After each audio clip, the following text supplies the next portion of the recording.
Nama Imam Mahdi sudah cukup banyak didengar oleh kaum muslim. Namanya pun banyak disebut dalam hadis. Kemunculan Imam Mahdi juga diyakini sebagai salah satu tanda-tanda hari kiamat. Beberapa tahun belakang, banyak sekali beberapa orang yang dianggap sebagai Imam Mahdi bermunculan di dunia maya. Entah itu orang yang mengaku dirinya Imam Mahdi ataupun orang yang ditunjuk oleh sekelompok orang sebagai Al-Mahdi. Lalu, yang manakah Imam Mahdi yang asli? Sebelum kita mengupas lebih lanjut, mari kita bahas definisi siapa dan apa Imam Mahdi itu. Imam Al-Mahdi sebenarnya adalah sebuah gelar yang diberikan kepada seorang pemimpin umat di akhir zaman. Secara bahasa, kata imam berarti pemimpin, sedangkan Al-Mahdi berarti orang yang mendapat petunjuk. Ia adalah seorang muslim biasa yang dipilih oleh Allah sebagai khalifah umat Islam untuk menghancurkan semua kezaliman dan menegakkan kembali syariat, sebagaimana ajaran yang dibawa oleh Rasulullah SAW. Setelah dibaiat sebagai khalifah, keadilan akan kembali segar di muka bumi sebelum datangnya hari kiamat. Riwayat dari Imam Muslim dan Ahmad bahkan mengatakan, Imam Mahdi sebagai pemimpin yang jujur dan adil akan melimpahkan harta kekayaannya untuk kemajuan umat. Rasulullah bersabda, Al-Mahdi adalah berasal dari golongan kami, Ahlul Bait kami. Allah memperbaikinya dalam satu malam. Hadis riwayat Ahmad dan Ibnu Majah. Di situ Nabi mengatakan bahwa Allah akan memperbaikinya dalam satu malam. Ibnu Katsir menyampaikan bahwa yang dimaksud dari memperbaiki dalam hadis tersebut adalah Allah Subhanahu wa Ta'ala memberikan ampunan kepadanya, menuntunnya, dan memberikan ilham atau segala ilmu kepadanya, serta mengarahkannya hanya dalam satu malam, sedangkan sebelumnya dia tidak pernah seperti itu. Dengan dirompaknya Al-Mahdi dalam satu malam oleh Allah, itu menandakan bahwa memang Al-Mahdi ini adalah sosok yang misterius atau majhul, bukan yang bermunculan di medsos mengaku mimpi ini ataupun mimpi itu. Saya punya dugaan kuat bahwa memang sosok beliau ini, Al-Mahdi, adalah sosok yang memang disengaja Allah dijadikan majhul, penuh misteri, penuh tanda tanya, justru dalam rangka Allah memelihara Al-Mahdi. Coba bayangkan jika Al-Mahdi sudah koar-koar. Kalau Al-Mahdi tahu dirinya Al-Mahdi, tentunya orang lain juga tahu dia Al-Mahdi. Kalau orang lain tahu dia Al-Mahdi, tentu musuh Islam juga tahu dia Al-Mahdi. Kalaupun musuh Islam jauh-jauh hari sudah tahu Al-Mahdi yang mana, kira-kira akan diapakan Imam Mahdi tersebut? Sudah pasti akan diselesaikan.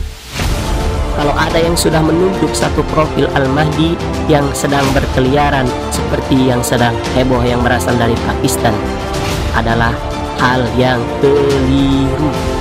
Kalau saya berpendapat, justru pemahaman terhadap Al-Mahdi sebagai figur yang majhul, yang penuh misteri dan penuh tanda tanya, itu semakin membuktikan bahwa semua klaim-klaim yang ada di sini patah. Sekarang coba kita bayangkan, sosok Al-Mahdi ini dalam hadis itu dikatakan akan muncul di tengah-tengah terjadinya chaos saat matinya seorang pemimpin.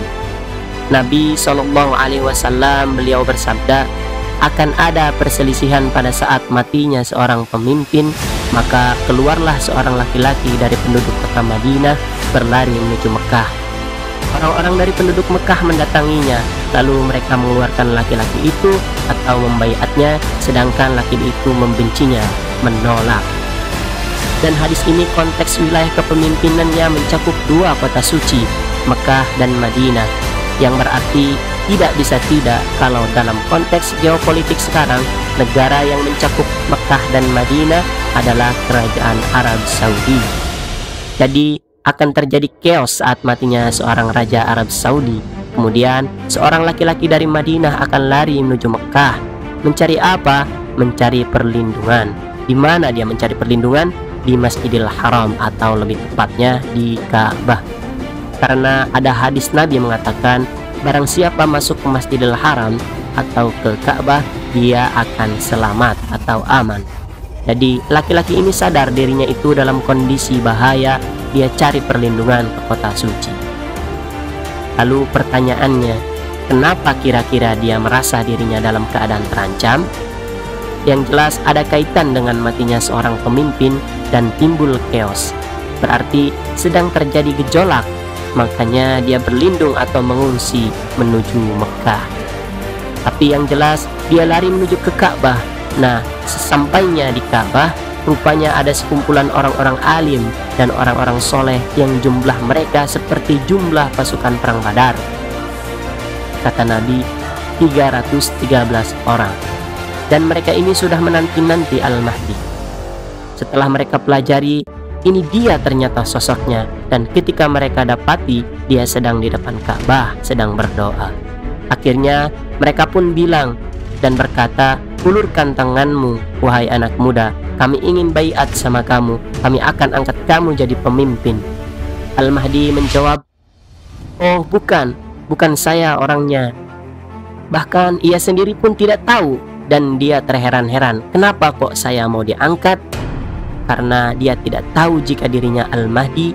Makanya kemudian Allah perbaiki dia dalam sekejap atau satu malam, sehingga dia tahu kalau ini bukan mau diangkat jadi pemimpin biasa, tapi pemimpin umat sedunia.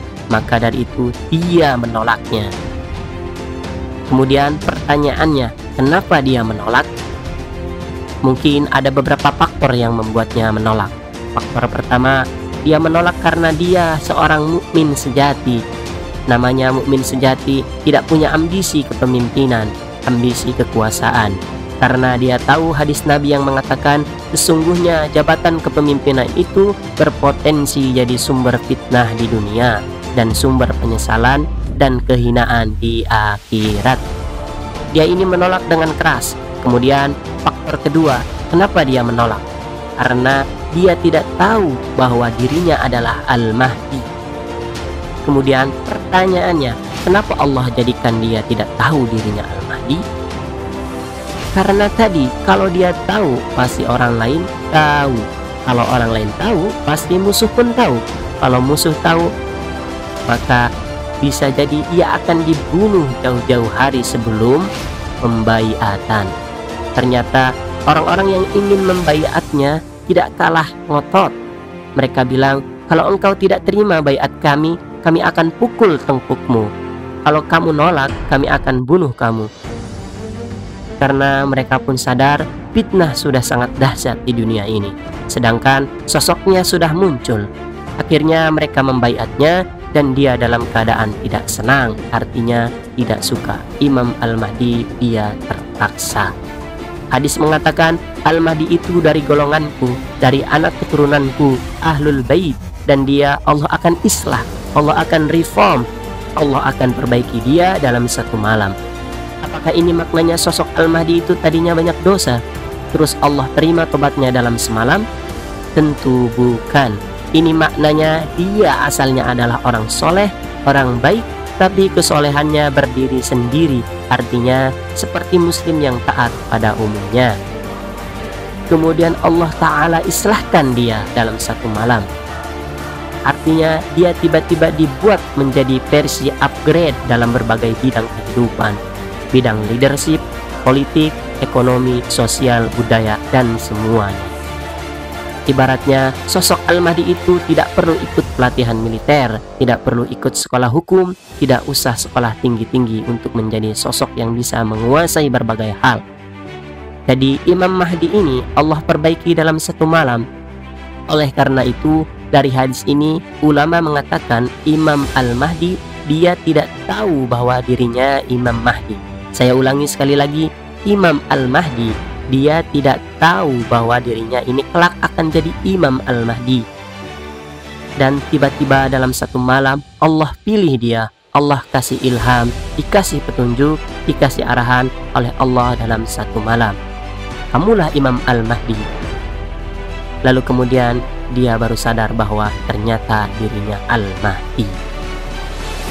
Orang-orang yang viral, yang sering bermunculan di sosial media, itu adalah orang-orang yang mengaku Imam Mahdi. Dia ngaku sendiri, belum apa-apa sudah ngaku.